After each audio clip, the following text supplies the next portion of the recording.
Bom, eu fico assim muito feliz com o convite, muito obrigada aí pela oportunidade de compartilhar com todos vocês que estão aqui presentes. É um tema bastante convidativo para a gente discutir, um tema emergente que tem, embora a gente já venha discutindo o empreendedorismo feminino já há algum tempo, mas agora parece que suscitou realmente, né, um interesse, aguçou realmente um interesse muito maior, tá certo? De se pensar e repensar no empreendedorismo desenvolvido e feito por mulheres, né?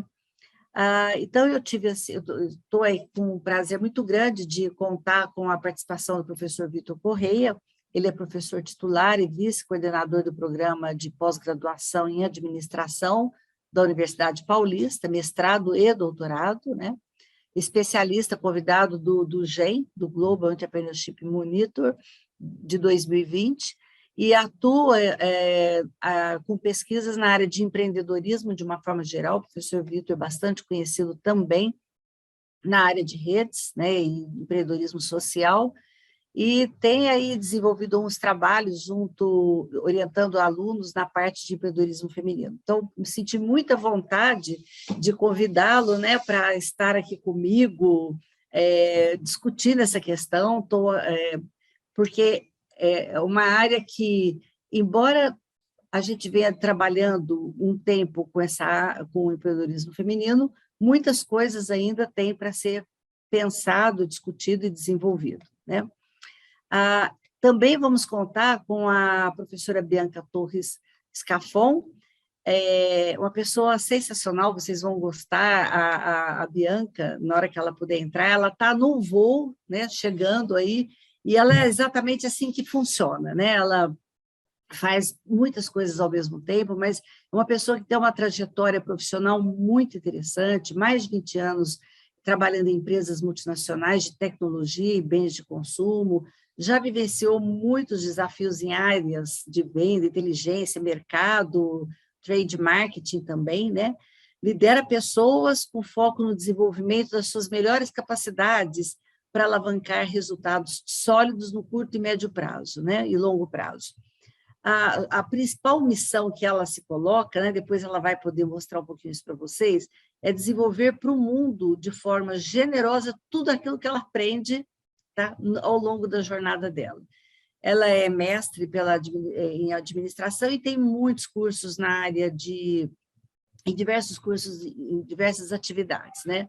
E a Bianca, assim, é muito interessante, se a gente olhar assim, o Instagram dela, ela já foi palhaça, ela já trabalhou em circo, ela já trabalhou fazendo um monte de atividades, e hoje ela tem um papel muito importante de liderança feminina no iFood, tá? Então, ajudou a desenvolver e a passar por toda essa pandemia, inclusive, assim, com os desafios, porque é uma empresa de delivery, mas, assim, ninguém estava tão preparado, tá certo, para uma pandemia como essa, né?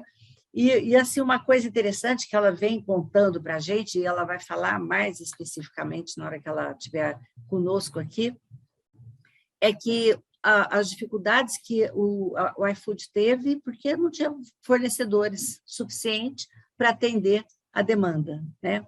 E o quanto eles tiveram que fazer um trabalho para realmente colocar isso no trilho. Então, tem todo aí um aporte interessante que ela vai falar, especialmente do papel dela de liderança feminina, né?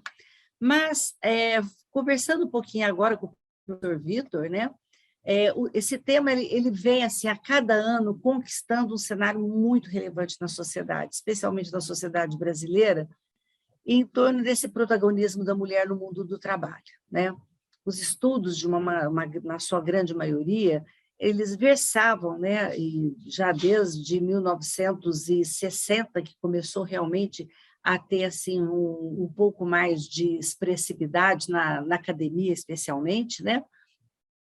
Versavam muito sobre a inclusão das empreendedoras no mundo do trabalho, mas abordando assim questões sobre divisão de trabalho, mulher trabalha em casa e tem que dividir com o negócio, conflito de lar e nos negócios, alguns perfis, muitas características, tentando, vamos dizer assim, colocar um perfil, uma caracterização nas mulheres, né? mas mesmo com muitos trabalhos em diferentes contextos e países, ainda nós temos assim, trabalhos, nós crescemos assim de estudos que tragam temas mais atuais, que apresentem de fato o potencial e a força da mulher no mundo do trabalho, né? A participação feminina no processo de geração de riquezas, desenvolvimento econômico, geração e bem-estar social, que eu acho que isso é um ponto muito forte das mulheres, né? E a pandemia acabou dando um salto relevante nesses aspectos, né? Mas a ênfase principal cai ainda, quando a gente ouve falar do empreendedorismo por mulheres e tudo mais, na desistência, porque não deu certo, teve que levar o negócio para dentro de casa, muitas barreiras, o desemprego, muitos negócios fecharam, né? Obrigando elas assim a se reinventarem, assim, a repaginar todo o seu processo, todo o seu protagonismo empreendedor, né? Então, eu acho que assim está na hora, mais do que nunca, e tem vários autores, né, e autoras que comentam com a gente que a gente precisa realmente olhar uma outra vertente, né, sobre o empreendedorismo feminino, e não ficar só trazendo algumas questões relacionadas assim às dificuldades que as mulheres têm no trabalho.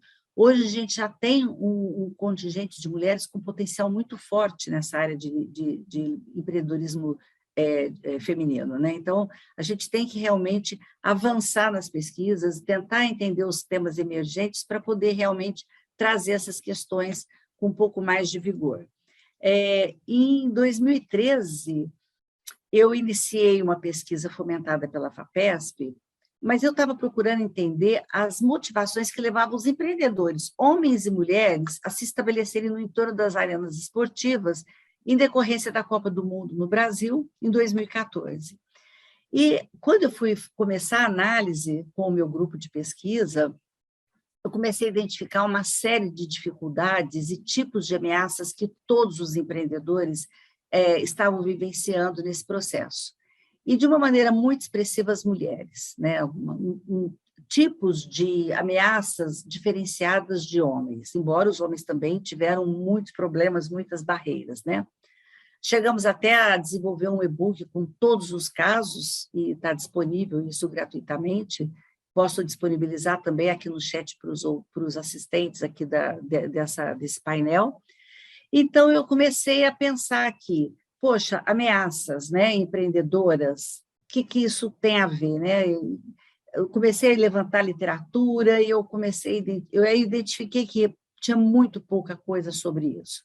E foi onde surgiu, então, um terceiro trabalho, esse já era o segundo da Copa do Mundo, então, um terceiro trabalho, também fomentado pela FAPESP, onde eu desenvolvi, junto com o meu grupo, uma tipologia sobre ameaças empreendedoras, especialmente de mulheres, né? E nesta tipologia, então, aparece assim, conforme eu fui coletando os dados, eu fui em 12 estados brasileiros, né? Levantar pessoalmente, eu consegui fazer entrevista com 6 mulheres em cada estado, né?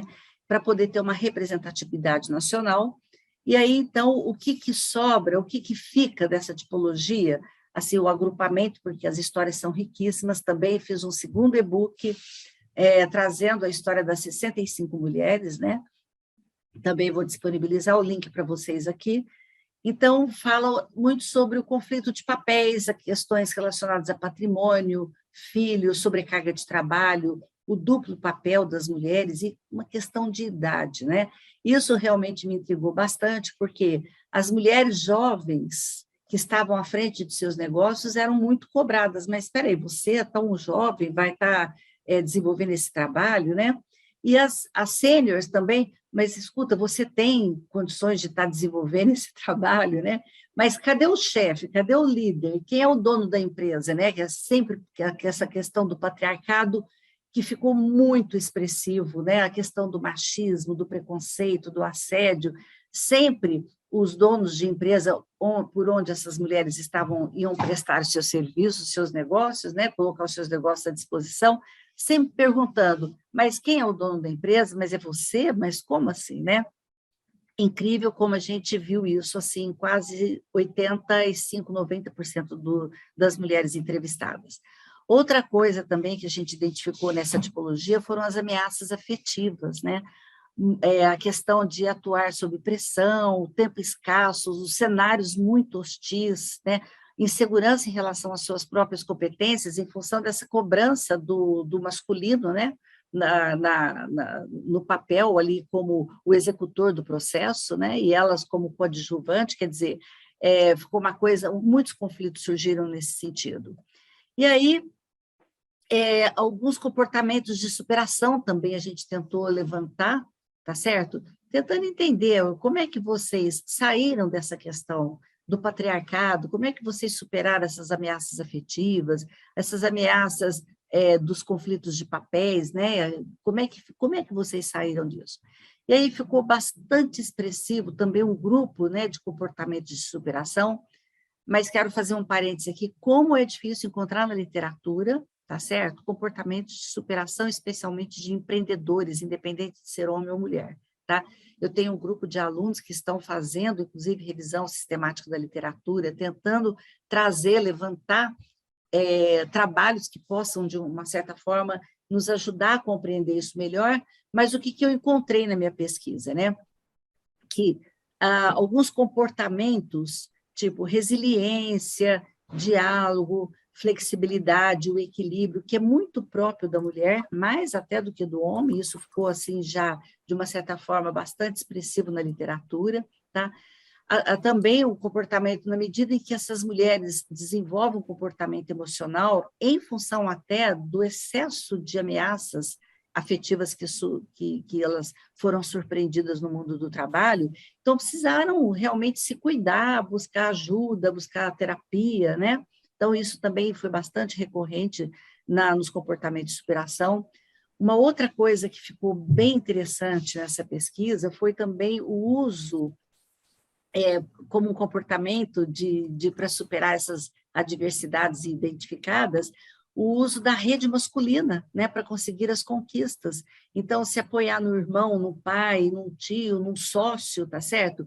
Para poder alavancar os negócios e também uma força também muito forte para lidar com todas essas adversidades, né?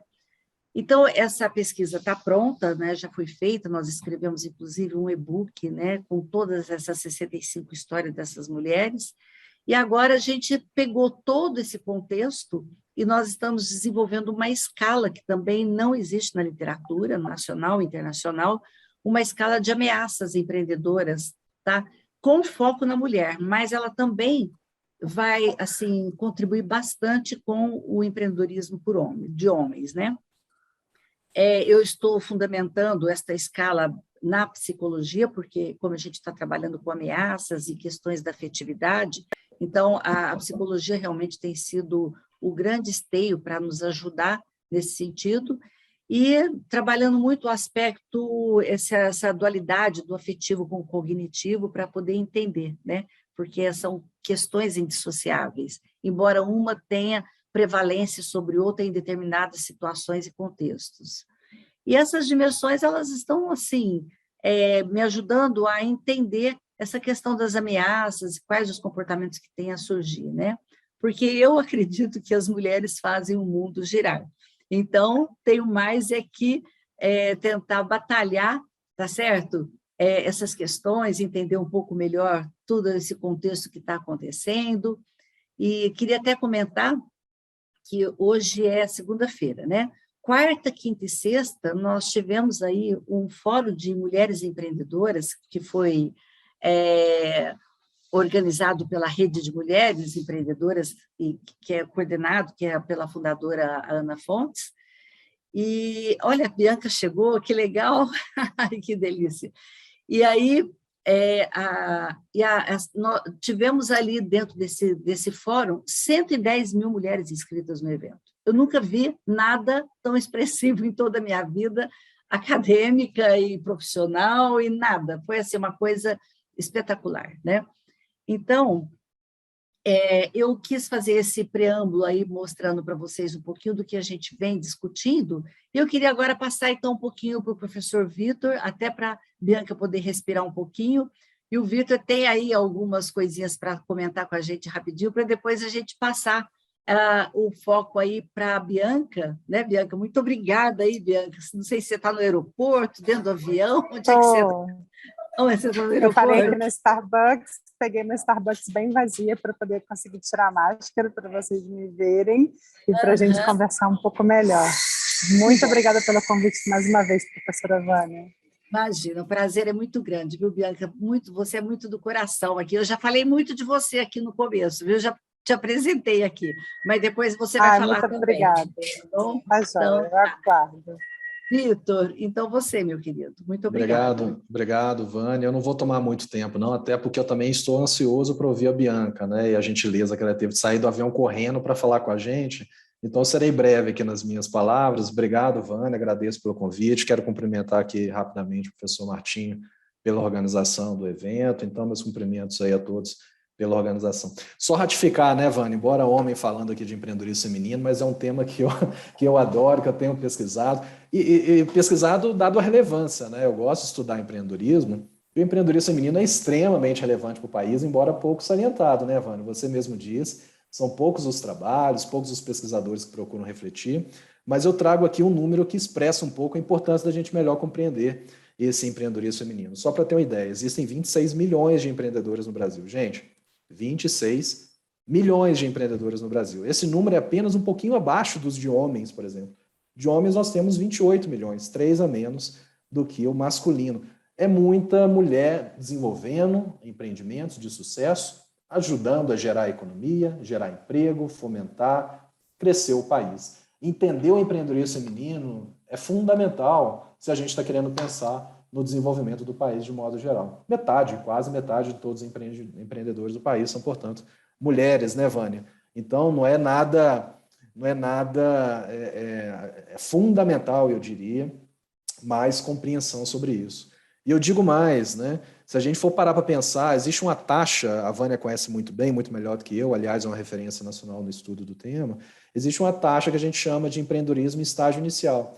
Empresas que têm até 3 anos de idade, vamos dizer assim, né? Gente, existem no Brasil 16 milhões de homens nessa estágio, vamos dizer assim. O mesmo número de empresas conduzidas por mulheres. Então, a mulher brasileira, gente, é extremamente empreendedora, inclusive se a gente comparar com outros países em desenvolvimento e mesmo desenvolvidos. Se a gente for considerar, por exemplo, países, e aqui eu trago apenas alguns números, não vou me estender muito, mais uma vez, eu quero aqui aproveitar a oportunidade para ouvir a Bianca, mas se a gente pegar a China, por exemplo, lá a proporção é de 1,2 homens para cada mulher em estágio inicial. No Brasil é 1 por 1. Para cada homem que tem empresa com até 3 anos, existe uma mulher no país também. Se a gente pegar a China, gente, olha só, a China eu já falei, 1,2. Vamos pegar a Índia. Para cada 1,6 homens, existe uma mulher. Tem muito mais, né, desequilíbrio na quantidade entre homens e mulheres no país. Rússia, 1,9 homens para cada mulher. Então, gente, esse é um dado positivo. A gente precisa valorizar o empreendedorismo feminino no país e, tal como a Vânia disse, fomentar, entender os aspectos que podem contribuir para o desenvolvimento longínquo, né, de longo prazo, de maior longevidade desse tipo de empreendimento, porque é fundamental para o crescimento do país de modo geral. Países envolvidos, Estados Unidos, gente, a taxa de 1,1. O Brasil, reparem, tem mais equilibrado aqui a criação de empresas por homem e mulher do que no próprio Estados Unidos. A Alemanha é de 1,7, só para vocês terem uma ideia. Então, enfim, né, eu trago aqui depois, infelizmente não temos muito tempo, né, mas tem uma série de evidências que demonstram, portanto, a importância da gente melhor compreender, da gente fomentar, né, Vânia? Entender para fomentar, né, para contribuir, de certo modo, com o processo de desenvolvimento do empreendedorismo feminino, que, reforço, está diretamente relacionado ao crescimento do próprio país, de modo geral, né? Dito isso, e de maneira rápida, bastante breve aqui, né, retorno a palavra à Vânia e agradeço também, Bianca, estou empolgado para ouvir você, e agradeço aí correndo do avião para conversar com a Com gente. Obrigado, satisfação certeza. conhecê-la, viu? Vânia, acho que tá desligado, tá mutado, por favor. Muito obrigada aí pela sua participação. Você trouxe aí dados muito relevantes para a gente repensar e o quanto ainda tem espaço, né, e oportunidade para a gente discutir essa temática do empreendedorismo feminino. Bianca, meu bem, com você. Tirar do modo. Pessoal, é um prazer estar aqui para conversar um pouquinho com vocês. O meu caso de empreendedorismo é até um pouco diferente do empreendedorismo da mulher no Brasil, de abrir um negócio. Eu fiz uma mudança radical de carreira. Eu trabalhei em 3 indústrias, basicamente. Trabalhei na indústria fonográfica, depois eu trabalhei 16 anos na BAT, com tabaco, e aí quando eu comecei a me preparar para uma mudança radical de carreira, e aí eu chamo isso do meu grande empreendedorismo, é isso que eu faço até hoje, onde eu trabalho, que é no iFood. Na ocasião, eu primeiro comecei a conduzir minha carreira para o mundo acadêmico também, então também fiz todas as formações que eu queria fazer, mestrado, doutorado, e com isso eu comecei a entender o mundo de uma forma muito diferente daquela que eu via dentro da organização. E como bem falou a professora Vânia, eu vim de uma organização, e aí sem julgamento, bom ou ruim, mas eu vim de uma organização extremamente patriarcada, brasileira, com mais de 100 anos, onde os homens claramente tinham oportunidades mais rápidas e melhores do que as mulheres. As mulheres ainda habitavam um local mais administrativo e menos empreendedor, apesar desse ser um valor da organização. E lá eu fui a primeira vendedora mulher, a primeira supervisora de vendas mulher e a primeira gerente mulher. E numa dada ocasião, eu lutei muito para conseguir chegar nesse lugar. E eu só cheguei nesse lugar quando eu fiz a minha primeira formação acadêmica, que eu concluí o meu mestrado. E o meu mestrado foi em desafios da primeira gestão, dentro daquela organização. Super corajosa, né? Imagina. Vou fazer críticas e sugestões numa organização centenária, multinacional, mas, afinal de contas, eu já estava lá há tanto tempo, e coragem nunca me faltou de forma respeitosa para colocar os pontos e as oportunidades. E aí, isso eu fiz. Com isso, eu fui promovida a gerente comercial. Na ocasião que eu fui promovida a gerente comercial, eu fiz a seguinte pergunta: por que só eu de mulher no Brasil? Éramos 220, então 219 homens e uma mulher. E eu perguntei isso para o diretor de RH. Falei, olha, eu já estou no cargo há quase um ano e eu não percebo nenhuma diferença, né? Eu não tenho nenhum desafio braçal, nenhum desafio que não intelectual. O meu grande desafio é o desafio intelectual, de gestão, de gerir pessoas muito diferentes de mim, de gerir uma equipe 100% masculina, que depois eu fui trocando isso.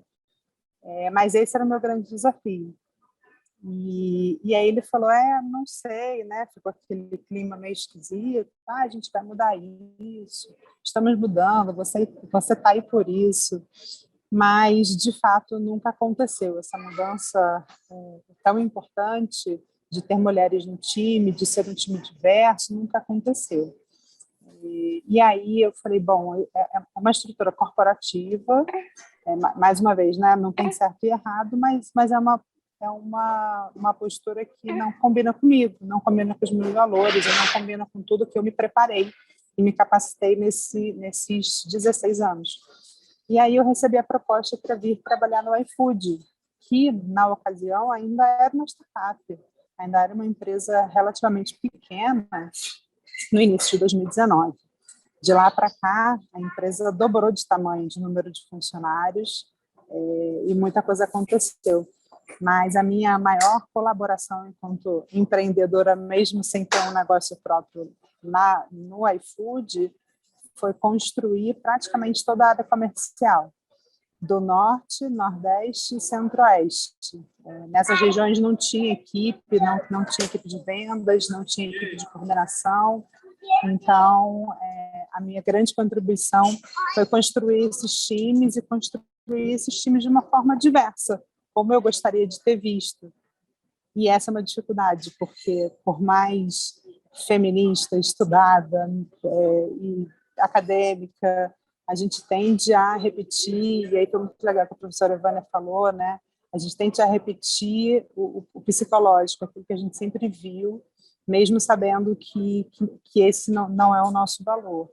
E aí eu estudei muito para fazer essas contratações para que eu conseguisse ter o menor viés possível.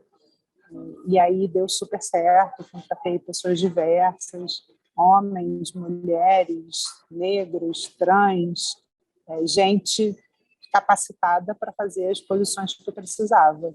E gente capacitada para ser empreendedor nas localidades também, porque eu ficava em São Paulo e eles ficavam espalhados pelo norte, pelas capitais, Norte, Nordeste e Centro-Oeste. E foi um super case de sucesso. Depois de um ano, como uma boa startup, eu fui movimentada para a área de Key Accounts, então hoje eu cuido das grandes redes. E meu papel aqui continua sendo o mesmo, capacitar, dar força para que as pessoas façam e realizem seus sonhos, independente de ser dentro do iFood. Se for dentro do iFood, ótimo, a gente faz de tudo para que, né, para que as pessoas consigam realizar seus sonhos, fazer suas mudanças de carreira, mas que, principalmente na vida pessoal, na vida acadêmica, nos seus desejos mais íntimos, também consigam realizar.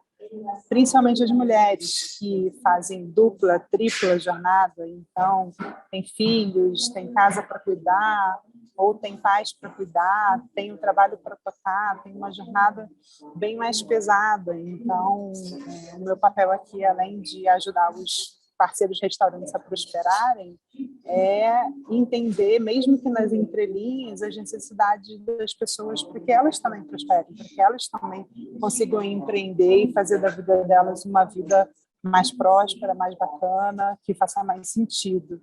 O que a gente fala da geração Y, do propósito, mas é isso, o quanto tem de propósito da sua vida dentro do trabalho e vice-versa, porque eu não acredito numa diferenciação entre vida profissional e pessoal.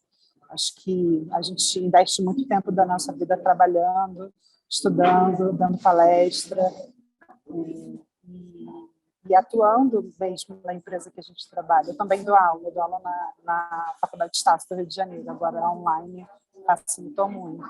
Então, eu acredito que está tudo muito interligado. A minha felicidade no trabalho, ela está intimamente ligada com a minha felicidade na minha vida pessoal. Afinal de contas, eu desempenho ali boa parte das minhas capacidades. Então, de maneira bem breve, essa é a minha história de mudança de carreira, de empoderamento de pessoas, de mulheres, principalmente das mulheres, para que elas consigam efetivamente, com apoio, é quase que um apoio psicológico, um empurrãozinho, conseguirem realizar seus sonhos, conseguirem prosperar na vida, independente de empresa e de qualquer outro lugar, que elas consigam botar os sonhos, fazer com que seus sonhos virem realidade, né? Tirar do papel. E aí eu costumo mostrar que tirar um sonho do papel significa traçar um plano factível, possível, mensurável e que comece hoje. Então, fiquei muito honrada com o convite da professora Vânia, porque ela sabe que eu estou sempre junto e eu digo que eu falo sim para tudo, porque é um sim de vamos fazer diferente, é um sim de vamos apoiar outras mulheres, outros homens, não tem problema, mas vamos nos apoiar, basicamente, porque a gente de verdade não consegue evoluir nem crescer se a gente estiver sozinho nessa vida do mundo atual.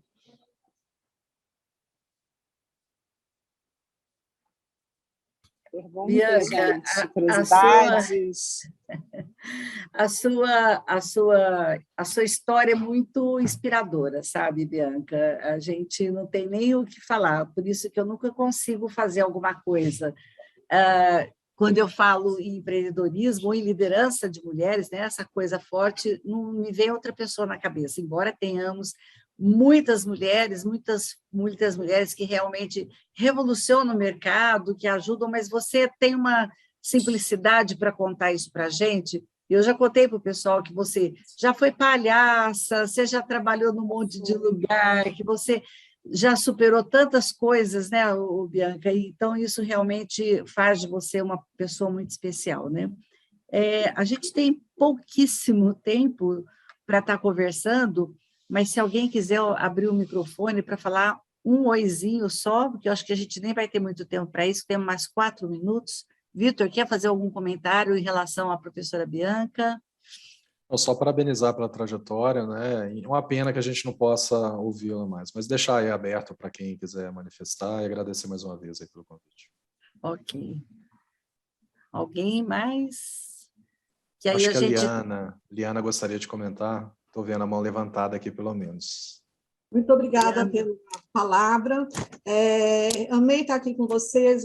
Bianca, foi fantástico para nós, mulheres, ouvirmos essa quebra sua de paradigma num mundo tão masculino e trazer esse exemplo. Eu faço parte de 2 grupos de empreendedoras, tá? E depois vou trazer você para fazer uma palestra para a gente, ou na universidade, ou no grupo de empreendedores. Vou ficar muito contente com a sua presença. Obrigada. Ok, obrigada, obrigada, Liana. Obrigada, muito querida, Liana, né? A gente já teve bastante contato também, né, Liana? Muito bom mesmo. Aliás, estou assim, com bastante gente conhecida, estou aqui com os meus alunos de mestrado, doutorado, muito gostoso ver aí o Marcos, a Cláudia, a Heloísa, o Heraldo, né, que são os nossos queridos alunos lá da Uninove, e a gente está realmente assim, num trabalho muito expressivo em relação à questão do empreendedorismo de mulheres, né? Então, eu agradeço aí a participação de todos vocês, e acho que o nosso tempo acabou. Já são 18h59, a gente tem agora que migrar para outras salas de apresentação dos trabalhos. Então, fica aqui o meu agradecimento expressivo, né, ao professor Vitor, à professora Bianca, minha querida amiga, e eu queria também agradecer muito o professor Martinho pela oportunidade que nos deu de trazer, tá certo, essa breve discussão, mas que, de uma certa forma, suscita aí inspirações para que a gente possa continuar a entender um pouco mais o papel da liderança feminina, tá bom? O empreendedorismo feminino. Um bom evento a todos, que todos aproveitem bastante o Emprade, tá certo? E muito obrigada aí pela atenção. Um abraço muito grande para todos vocês. Tchau, tchau, tudo de bom. Um abraço. Tchau, gente. Estou à disposição. Obrigada, viu, Bianca? Tchau. Beijo para vocês. Obrigada. Tchau, tchau.